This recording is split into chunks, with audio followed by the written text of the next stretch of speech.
Bonjour à tous. Son lancement avait été repoussé, mais ça y est. Le dernier satellite du système de navigation Beidou 3 a été lancé avec succès dans la matinée du 23 juin. Mais au fait, c'est quoi Beidou?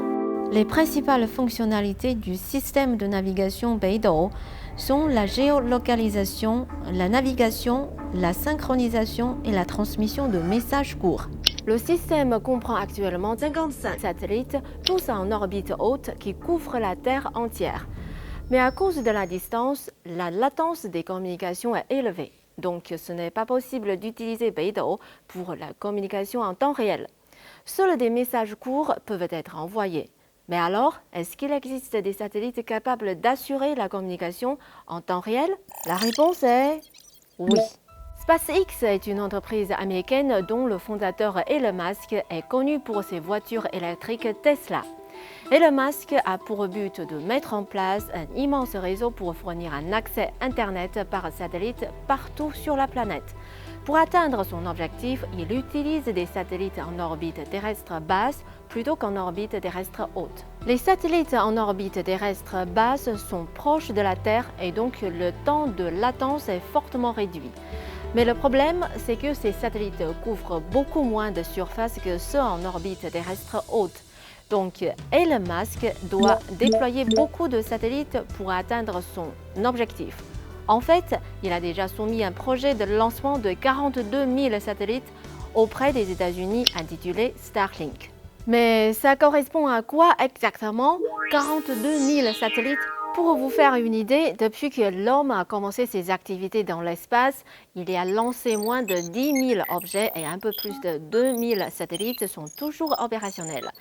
Mais les entreprises comme SpaceX et OneWeb estiment que 50 000 satellites peuvent être lancés en orbite terrestre basse tout en assurant la sécurité du réseau satellite. Imaginons que tous les satellites de SpaceX soient opérationnels, il y aurait alors presque plus de place en orbite terrestre basse et les autres pays n'auraient plus l'opportunité de lancer leurs propres satellites en orbite terrestre basse. Et donc, j'ai pensé à quelque chose d'assez inquiétant. Si dans l'avenir, la communication par satellite se généralise et que les États-Unis décident subitement de ne plus laisser les autres pays utiliser ces satellites ou de les faire payer des frais d'utilisation exorbitants, comment le monde va-t-il faire? La congestion de l'orbite va aussi augmenter le nombre d'accidents. En 2019, un satellite de SpaceX et un satellite français étaient sur la même trajectoire et comme SpaceX a adopté le principe de non-évitement pour préserver ses ressources orbitales, et c'est le satellite français qui a finalement dû céder le passage pour éviter la collision. Si dans l'avenir, c'est quelques dizaines de milliers de satellites qui sont mis en orbite, les débris spéciaux dus à des accidents ou des défaillances vont terriblement s'accroître. Une autre question que l'on peut se poser, c'est qu'une fois la Terre enveloppée de plus de 40 000 satellites, pourra-t-on encore voir les étoiles?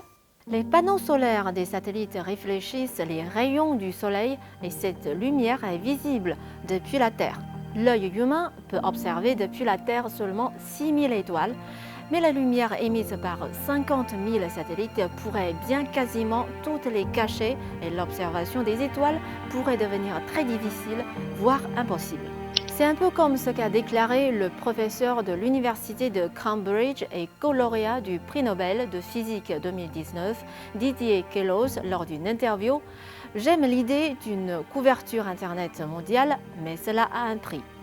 Certaines personnes utilisent l'espace pour faire du commerce et nous allons perdre l'espace à cause de cela.